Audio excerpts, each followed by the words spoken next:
Okay, if you are using Klaviyo and you are just getting started with SMS marketing, this is where I recommend you get started. Now, there are a bunch of flows that you can integrate SMS into, but these are the two that I really like to focus on with my clients when they really are just starting to build up their SMS mailing list. Now, the first one is the welcome series, and the second one is the abandoned checkout or the abandoned cart. But let's not fluff around, let's jump into it and I'll show you what I mean. The first place that I like to add SMS into my email marketing flows using Klaviyo is in the welcome series. Now, this is assuming that you already incentivized the SMS capture in your signup forms, or you have the field in your signup forms or your pop-ups that encourage people to add their SMS number into your Klaviyo tool. Now, there's a range of ways that you can actually do this. I'm not going to go into this today. I'll make a separate video about that. But let's assume that people know they've opted in for SMS marketing. Now, as you can see here, this is a pretty classic welcome series flow that we set up. Essentially, what we're doing is the moment somebody subscribes to our newsletter right here, we send them down the flow. Now, ignore this little conditional split here. However, look at the next conditional split. This is a conditional split that filters people according to whether or not they've subscribed to SMS marketing. Now, if they've subscribed to SMS marketing, we send them down the yes path. And if they haven't subscribed to SMS marketing, we send them down the no path, just down here. Now, the yes path is where we send our first SMS message. And in this SMS message, we say, hey, thank you so much for signing up. Here is your coupon, assuming there was a coupon that you guys actually offered. Now, the reason we add this SMS message straight off the bat is two reasons. First, because we can expect the reader to be expecting an SMS confirmation message if they've just signed up. Secondly, it helps build familiarity with SMS as a marketing medium. Now, you want to do it immediately because you know right after the individual signs up, they're more likely to be receptive to getting an SMS message as opposed to 2 days, 3 days, 4 hours, 2 hours down the road.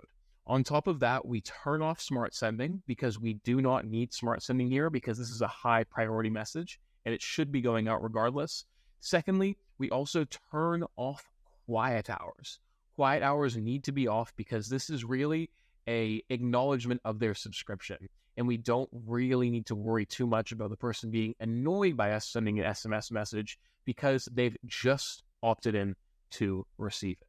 On top of that, within that SMS message, we also just include a link to click back to the store along with the coupon code that they actually opted in to receive on that sign up form.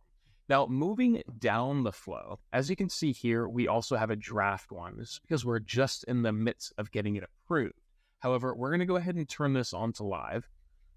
Let's just edit that section out, and I'll just go ahead and turn this on to live. And starting now. On top of that, we also have an SMS message just down here at the very end of the flow.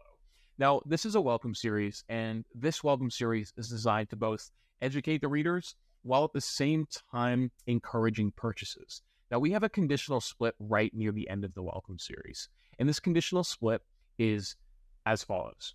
If the person is consented to receive SMS messages and has placed an order 0 times since starting this flow. The reason we have this here is because we need to make sure they've consented to receive SMS to actually get the SMS message.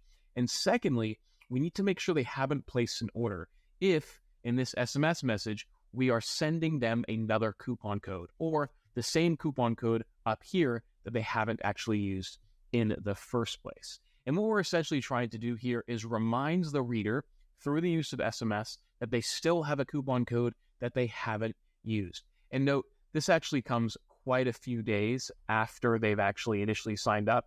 I think in this flow, it's roughly almost 3 weeks until they receive this next SMS message. Now, this SMS message, unlike the first one, has a few additional conditions set on it.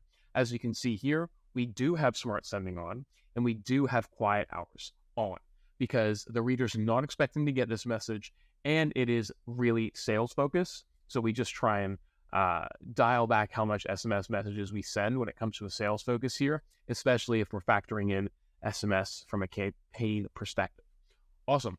So that's what we do from an SMS marketing standpoint when it comes to the welcome series. Next flow that I like to add SMS into is actually the abandoned checkout flow, or as many people commonly mistakenly refer to it as the abandoned cart flow. But nonetheless, basically, this is an SMS message that is designed to encourage people to return to an item that they've left in your store. Now, as you can see here, we have the flow all set up. It's based off of somebody starting checkout. We have our flow filters. We have our first email here. After a 1-day delay, if they still haven't placed an order, we send them down this side. Now, ignore this conditional split here, but focus on this one right here. This conditional split is set up to only ensure that people who have consented to receive SMS messages and have received 0 SMS messages in the last 10 days will receive this one right here. Now, what this message just here actually does is it's designed to get people to return to their store or your store and finish their order. It's a very simple text. You can see right here, hey, we saved your order a little while longer. Click here to finish with the dynamic text right there. And when they click that dynamic text, it'll take them back to their store.